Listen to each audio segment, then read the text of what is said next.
Yeah. If we could be kind to one another in a conversation, then we can communicate better. Yeah. What an incredibly powerful idea that if we all got together and just dreamed of Yes. having a kinder, more loving relationship with one another, how fast would things Oh change? God. The Yeah, that's the thing. world can change like that. All it It takes can. is enough people to dream it. Yes. Yes. Welcome to another episode of Rich in Relationship. And today we are talking about how kindness and love are the key to communication. And our expert today is Tammy Ward. She's a transformation and spiritual development coach. How are you, Tammy?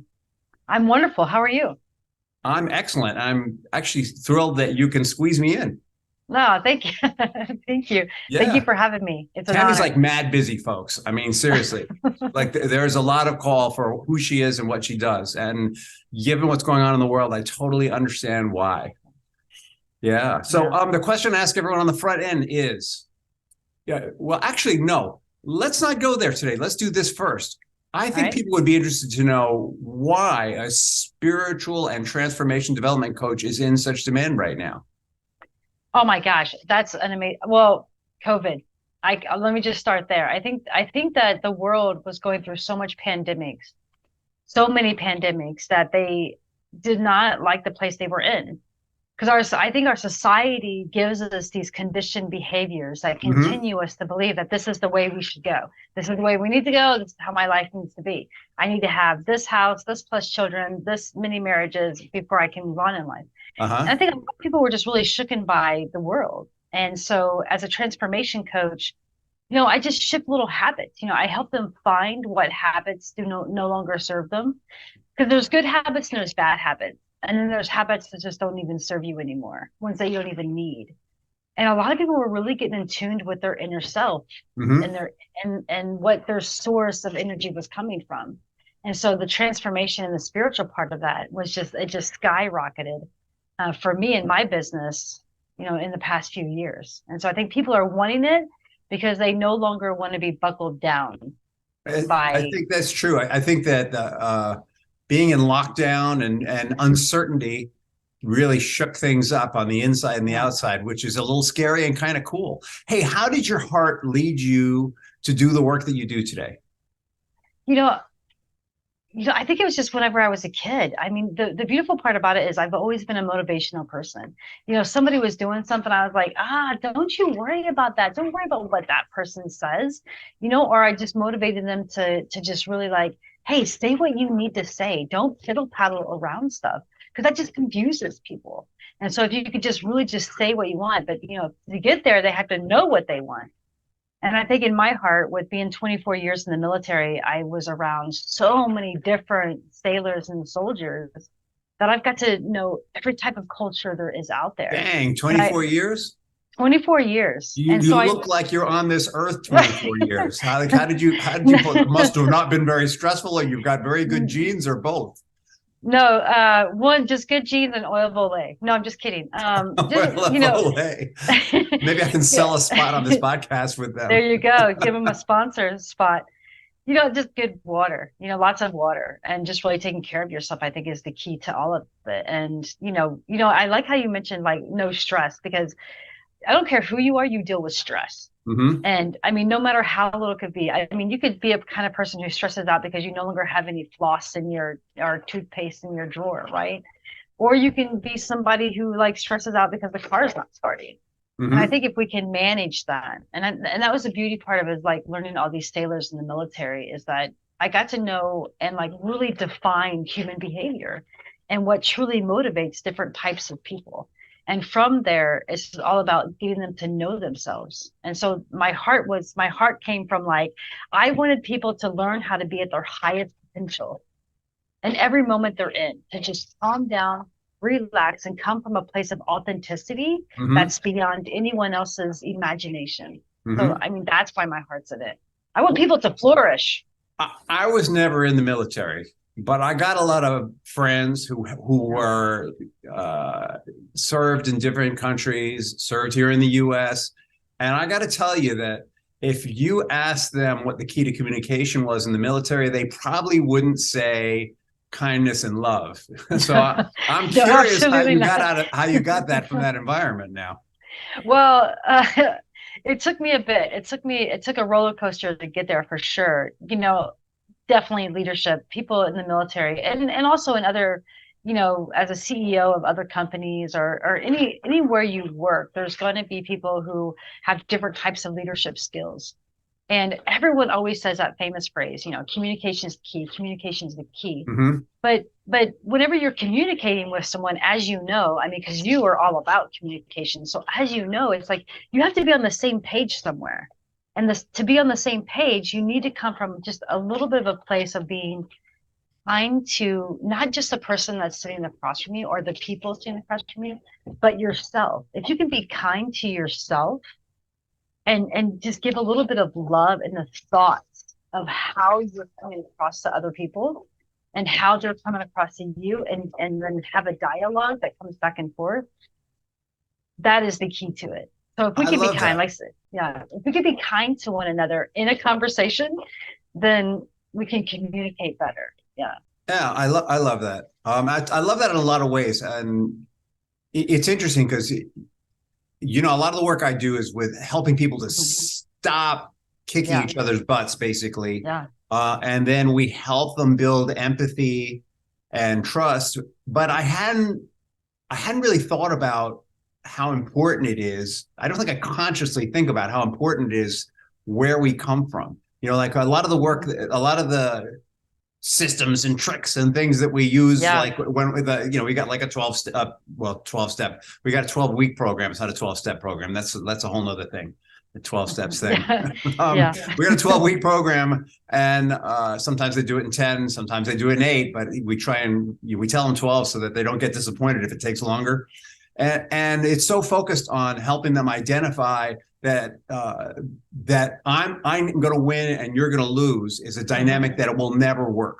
Never work. You can't Yes. be happy Yeah. like that. And then when you're coming from that place, but I'm so focused on that sometimes I lose sight of the fact that everything that comes to us in the world has to do with where we are coming from. Yes. And Yes. I have a lot of clients I work with who are like, oh, she's so awful. What do I do? What do I do? What do I do? What do I do? Give me a technique. Oh, you know what I have today? Wave your magic wand and make it Right. better. Not asking me why I have a magic wand. Folks who are on the podcast, you don't know that I have a magic wand, but I waved it around. People in the video blog, you do. But it isn't about the magic wand. Yeah. It's what you just said. It's about when we start coming from a place of caring, the whole game changes. The whole game changes. The whole game, and I like what you were talking about when it's like they're always like, give me a tool. Tell me what I need to do. Tell me what I need to say to this person.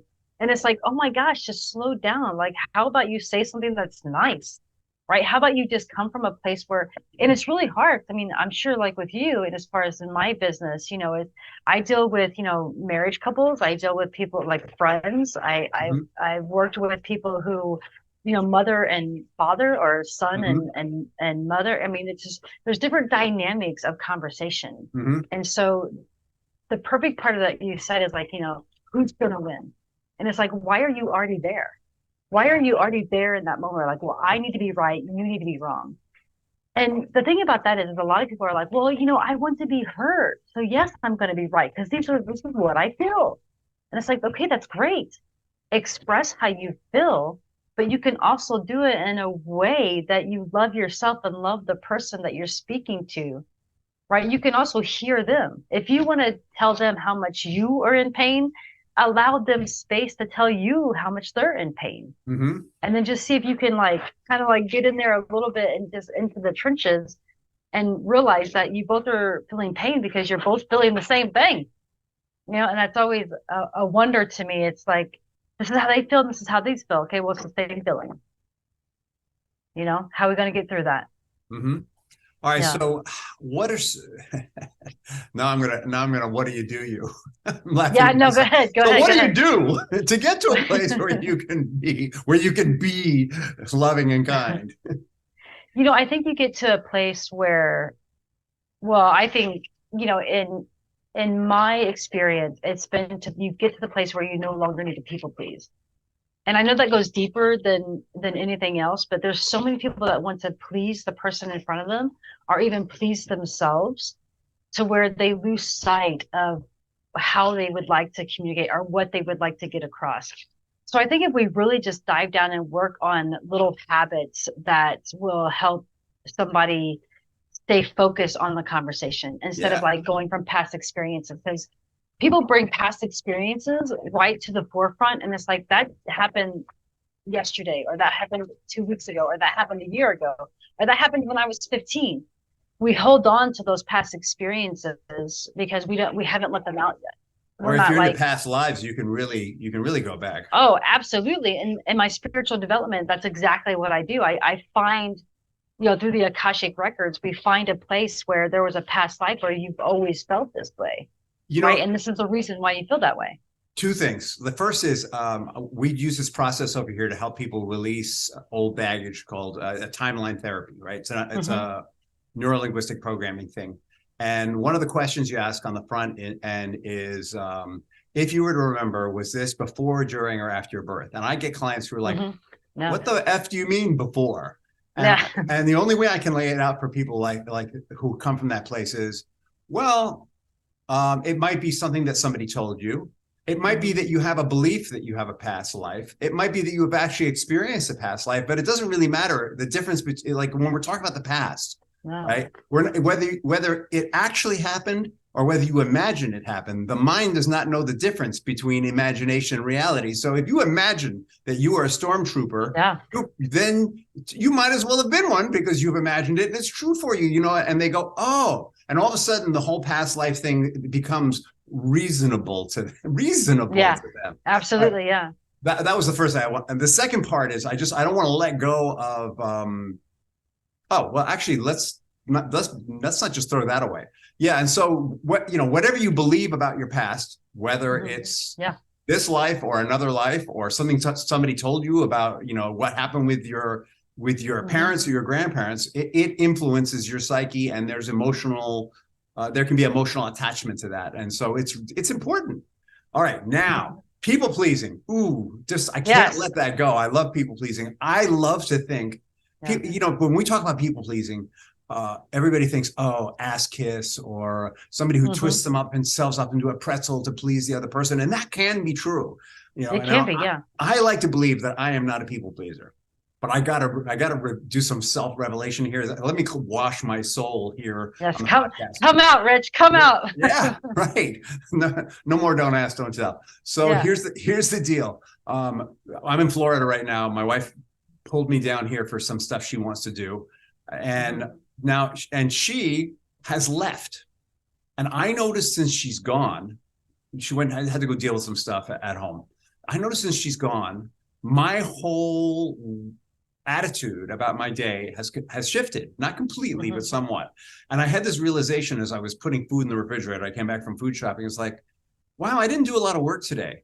And I thought, well, this is kind of like why I became a coach, is so I could have days like this, right? Yeah. And Yeah. then, oh, dog's barking. And then I realized, when Catherine's away, I don't Hmm. feel this urge to work so intensely as when she's Hmm. here, Yeah. and I think that's like a little bit of people pleasing in me. Like I think that Absolutely. in some ways we almost, or maybe we just, it's a way of attuning ourselves to the other person. If the other person Yes. has a Yes. Yes. thing, we feel like we have to have some of that thing going on too. And then you look, true confession, she won't hear this podcast probably because it'll come out in a month or two.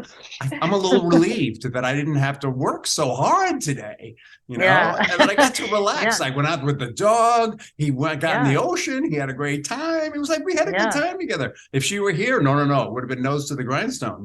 It's really Yeah. kind of interesting.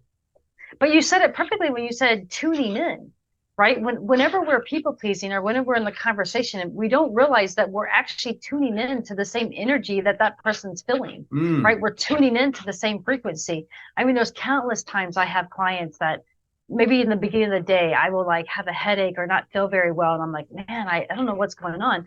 And then a client will come on and they're like, oh my gosh, I've had a headache all day. I'm not feeling well because we're connected to that energy that Hmm. that we're having. And so when you're face to face with someone and you're having that communication and you're talking about life or maybe talking about a problem or maybe just talking about dinner, it's like you don't realize like the energy that they're coming off of them is connected to you. And so it's about having awareness, so awareness that you're doing all that.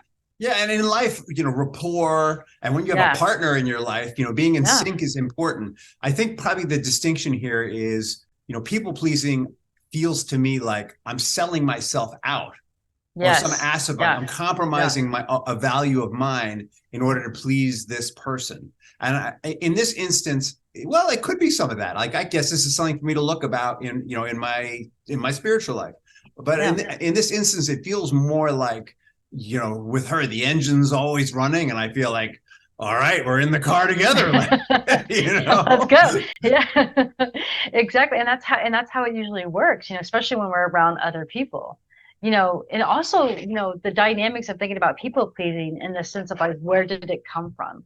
Because the moment we are born, we're born to people please, right? Mm-hmm. It's like, okay, But we're well, social animals. we're social animals. And so therefore that's just exactly what we're taught in society by teachers, by just whomever is the person, authoritarian taking care of you in that moment, right? I mean, you try to make sure that they're happy, everybody's happy, and then before you know it, you have like all these things where you need to set some boundaries to like even be yourself around these people. But all of our systems, social Yeah, systems, are set up to work with the median yeah. or to grind down individuality in the case of the Hmm. military, Hmm.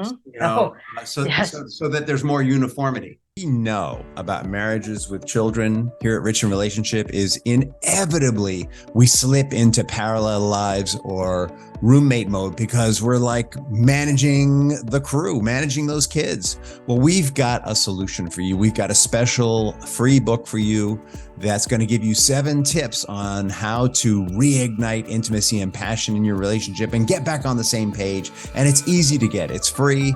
Go to bit.ly/7savers. The number 7 and the word savers all together, no spaces. bit.ly/7savers. Yeah. So it's really interesting to me. I'm going to guess some of this stuff coming out of the military. How did you move out of that mindset and start to really step into your individuality and this persona of Tammy Ward, Yeah. kind and loving, caring, spiritual transformation coach? Yeah, I love that because if I've been retired now for 3 years, and if you would have asked somebody that I just retired, like when I was in the military, they would have never have thought I would be right here, right? Never have thought because it's almost like in the military, and I'm sure sometimes in some situations you're in that you have to be a certain person, right? You have to Mm-hmm. be a certain way, act a certain way because like you said, uniformity, right? And that happens a lot, and where people work or maybe in their own marriage where there's uniformity, like they just have this set thing and this is how they are. So, coming out of that, it was just a really eye-opening moment, is what most people will call a spiritual awakening, right? I Mm-hmm. mean, I think a few years before I got out of the military, there was already a spiritual awakening happening. So the Mm-hmm. universe will drive us in the area they want us to go. So things will just happen. And so the thing about it is, if I was very spiritual in the military, people would be like, "What are you talking about?" Right? They would even Mm-hmm. have even the faintest conversation of what, well, just feel the energy of everything. They'd be like, "Oh, why don't you just get your bag and let's go?" Right? I mean, that's just how they would be. But I think coming out that way and being able to do that, it really opened my eyes to how brainwashed, how quickly we can be brainwashed in so many things. And I think brainwashed is probably maybe too high on the definition of what I'm trying to say, but I think there's so many times where we are, even with a group of friends, right? We have to be awareness of where we want to go. And if we look at our group of friends and we're like, man, that person doesn't really enhance me. This person really drags me down. This person really is like Mm-hmm. breaking all my boundaries. And it's like the thing you have to understand is like when you set a boundary with someone, the only person who can break it is yourself. Mm-hmm. And so if you keep allowing that, that's not communicating, right? That's not communicating well to that person, saying, Mm-hmm. well, it's about being authentic. So when I came out, I was just authentic with myself. I was like, look, this is This is where I don't want stuff in my life. This is what I do want in my life. And so I just started taking notches of like, don't want that. I'm going to release it. I want this. I'm going to have more of it. And then it topsy turvies and it switches, as you go down the path, the journey, the walk, whatever you want to call it. Mm-hmm. Yeah. I think brainwashing is appropriate. I mean, but it's not like traditional, not like the definition of brainwashing is like sleep deprivation, low protein, and a culture just feeding stuff in, grinding down your own beliefs. And, but that's extreme brainwashing. I think there's cultural, there's cultural brain. You grow up in a culture, there are values and expectations that are put on you. And that is a form of brainwashing. I remember one day, about 6 years ago, waking up and going, God, I'm freaking miserable, having a spiritual awakening and saying, you know what, I need to brainwash myself. And I walked around with earphones, just listening to, specific spiritual content and I would go to sleep with listening to this stuff for like 3 months. And my wife would say, what are you listening to? Oh, well, it's spiritual music. Oh, it's a spiritual teaching. Da, da, da. It's like, I knew that something needed to shift and change. I had a lot of protein. Nobody waterboarded me. I got a sufficient sleep, but it was a conscious effort to shift something inside of me, which led to my becoming a coach eventually. So I don't think brainwashing is inappropriate. And when people go into 12-step programs, they get lots of protein, they sleep, but they literally say, I am here to brainwash myself. I know that thinking as an addict or an alcoholic or a codependent or whatever, a gambler, or it wasn't working for me. So exactly. And it's that consistency. So it's like, in one of those sense of like, anger, people who are extremely angry are just like alcoholics, right? People who people please, or people who want to be involved in things that does not enhance them. That's the same thing as a drug. It's the same thing as like everything else. And so you must build. I had a client today say he thought he was more addicted to self-righteous anger than anything else. Yes. Like the adrenaline, the being right no matter what, the ability to blame everyone for. He was like a recovering narcissist, basically. But he was starting to get other people, But he said like the key was to realize that he was really hooked on that self-righteous anger. That it would pump him up. Yeah, and I think that's the beauty of it. Whenever we come to that awareness, and so he has the awareness that he is that. Right. And so when you have that awareness, from there, you can start working on yourself. From there, you can start giving your things. You can give your mind, body, spirit, all the things that you need to get to where you want to go. Like you did with like listening. I mean, I did the same thing. I was like at night, I'm like, okay, I'm tuning everybody out. Here's my thing. And I think that a lot of people get so stuck on what works for somebody else. Right. You can try something, but ultimately it's about finding what works for you. People think meditation is, you have to sit, crisscross applesauce and like have your fingers up and om to yourself. But really, you can just sit outside the beautiful window and hold in a cup of coffee or tea or whatever and just breathe. It's about going within. In your chair while you're in some podcast waiting room. Right there you go. Folks, I crashed in on Tammy. I let her into the room, and she was there. She was there, like just eyes closed, kind of like, "All right, I'm getting ready for this experience." And then she's like, "Oh, you're here." So she's living it. Tammy is living this. I definitely am, and it sounds like you are as well, which is beautiful. And I think that's what the more people like you and I that are out there, because this is the thing. I know you're going to ask a question, so maybe I'll just go ahead and answer it. But the thing about it is that where I want to leave, what I want to, my legacy, right? You were talking about legacy earlier. What I want to leave in my legacy is just that I hope that I can touch one person and that person can touch another person and shift another person and shift another person to where literally like our earth will start shifting and moving a little bit slower, in the sense that everybody is picking up on the energy of shifting, of kindness and love. I get asked all the time, oh, I just want to find my purpose. I don't know what my purpose is. Tell me my purpose in life. And it's like, we all have the same purpose. Our purpose in life is to be kind and loving to each other, to understand humanity and just give ourselves that joy with it all.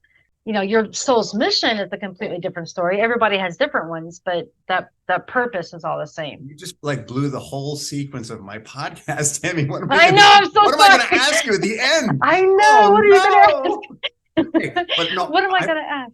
I'm really excited about this. I've got a question for you. First, I'm going to ask the question, and then I'm going to tell you a story. So the question is, so I'm sure that there are listeners who are like, "Wow, yeah, I'd like to, shift the way I'm being." Well, really, we're talking about shift the way that you're being. Right. I'd love to shift the way that I feel. I'd like to move from feeling like I need to win all the time, or feeling angry, or feeling like I'm not getting it, or whatever. So what baby steps would you offer those listeners who are feeling that way right now? Yeah, great question. I love this. The baby steps are different for everybody. But I think if one person is like, okay, I want a shift of not being so angry all the time, I would literally just say every morning when you first wake up, realize what is the first thing you're saying to yourself? What is the first thing you're saying? Because most people are talking shit to themselves. Oh, sorry. Most people are talking. That's okay. We're grown-ups here. Okay. All right, good. This podcast is specifically not for children.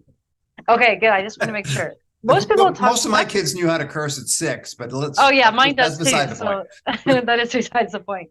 I mean, as a sailor, we got a lot of it in this house. But the thing about it is that once you can, the baby step is to realize how you talk to yourself, because how you think will be how you feel, and how you feel will be how you act. And so if you're already in that thought, if you're already having that, you're going to just feel that. And then you're just going to act that way. And so just the first baby step is just have a complete awareness of what you're saying to yourself, and then just reframe, tweak or twerk little words here and there that bring you a little bit of more good energy, good vibes, good positivity, all of that. So that way you can then, when you're talking to yourself in a way that feels good, you will then talk to others, and you will start doing things more that feel good. It is amazing. Yeah. I was going to speak for other people. I'm going to speak for me. When I first started doing that, listening to, like, it's almost like there's this little dialogue going on underneath it all. And when I started to notice, I was like, wow, that's a really critical voice I have. Like, where did that go? I meant, the next day it was like, oh, my mom's fault or something, like that's what it's somebody else's fault. It's like, well, no, wait a minute. It doesn't really matter who I adopted it from. It's mine now. Right. So, absolutely. I love your advice. It's like, just like, see if you can change the tone of that or some of the wording of that, like maybe some good self-talk. Nice. I like it a lot. Yeah. All right. And I want to tell you something I saw. I've finished watching The Sandman on Netflix. Sandman is based on we don't call them comic books anymore. We call them graphic novels. Graphic novels. Right? Yes. Based on a graphic novel by Neil Gaiman. And, it doesn't matter what it's about though. There was this really cool like short story in it, and it was all about this cat goes into the world of dreams and appears before the Lord of all dreams, who turns out it's a cat in the cat's dream, and says, "What the fuck?" Yeah. Right. Like I am so sick of living in a world where humans like run everything, and this all happens because her owner drowns her kittens, right? And she's just like, all right, that's it, I'm done with these people. It's nice that they feed me, but you drown my kittens, like that's just not cool. And the king of dreams says to her, well, this is how it used to be. How it used to be was cats were huge and humans were small, and the humans used to wait on the cats and take care of them. The cats would play with them like mice, and they were more fun to play with than any mouse. They would eat them. And one day the humans got together, and a human started saying to the other humans, we've got to stop this, and the way to do it is to dream. Oh, I think I might even cry. And he says to the other humans, if enough of us have the same dream, we can actually change this. And the cat said, what happened then? He said, well, he got enough of them to dream, and all of a sudden humans were big and cats were small, and the beginning of time and the end of time changed because of the dream. And I was just like, oh my God, how, even if you don't believe that it's possible to change the beginning of time and the end of time, what an incredibly powerful idea that if we all got together and just dreamed of having a kinder, more loving Yes. inner dialogue, a kinder, more loving relationship with one another, judgment-free, Yeah. relationship with one another. Absolutely. Yeah. How fast would things Oh change? God. And I I was like, hope. I was there. I'm watching television, like and I'm just like, Yeah. whoa, Yeah. and it's like it's everything I believe, but I'd Hmm. never really framed it. I'd never graphically seen it that Hmm. it could happen like that. Yeah. That's the And it thing. can. The Yeah. That's the thing. world can change like that. All it It takes can. is enough people to dream it. Yes. It does. It does. And enough people getting together to have that same dream, and not make it so egoic, but just make it in a part of like a fundamentally shift of just this is how we can see our world. If we want this world this way, we can make it happen. We can do it together. As you were describing that, it reminded me of the movie, I think it's called Pay It Forward, when it's like one Mm-hmm, person does one kind thing and then one kind thing, and the mm-hmm, next thing you know, it's like at the end of the whole movie, everybody's doing something kind to each other. It's mm-hmm. like, could you imagine? I mean, yes, please. Where's the zip code to that place? Yeah, Yeah. Well, yeah, it's in our hearts. it is. Absolutely. How can people find you, Tammy? Absolutely, yes. People can find me at coach-tammy.com. Facebook, Instagram is all just Coach Tammy. My own podcast, which is on anywhere you get your podcasts, Embrace Life Boldly with Coach Tammy Ward. So all of those outlets, they can just take a look, take a read, take a listen. Awesome. Awesome. And Awesome. since I don't have a final question to ask you anymore, oh, woe is me. I know, right? I gotta have to dream a new dream for my podcast. That's That right. might not That's be right. such a bad thing. I love it. What would you like? How would you like to say goodbye to our audience today? No, I just want to say, everyone who is listening, if all of you could just, after you hear this, just take a minute and just write down what your dream would be. What would your dream place, your dream world, your dream space look like? And then after you write it down, I would love for you just to take one initiative, one step forward towards that, whether it be whatever it is for you, whether it be spiritually, or quitting something or shifting something, or just calling someone and saying, hi, I love you, or calling someone and saying, hey, I'm so sorry, I'm setting a boundary with you, whatever it is, just make it enough to where you can love yourself, to where you can love someone else at the same Hey, time. I love that. By the way, the punchline of the cat story Yeah, is that the cat then goes back to Earth and starts preaching to all the cats on the planet Earth that if just enough of them start dreaming of a world where humans are small and cats are big, they can go back to eating us. So that's right. we better start dreaming some really good dreams soon, or those That's cats right. might win. They might win out for us. Yeah. For sure. Hey, Uh, it's been so great having you and getting to know you. And it's been a really inspiring 30 some odd minutes with you. I really enjoyed this. yeah, Thank you. same here. Thank you so much. Thank you so much. I appreciate your time. All right. All right.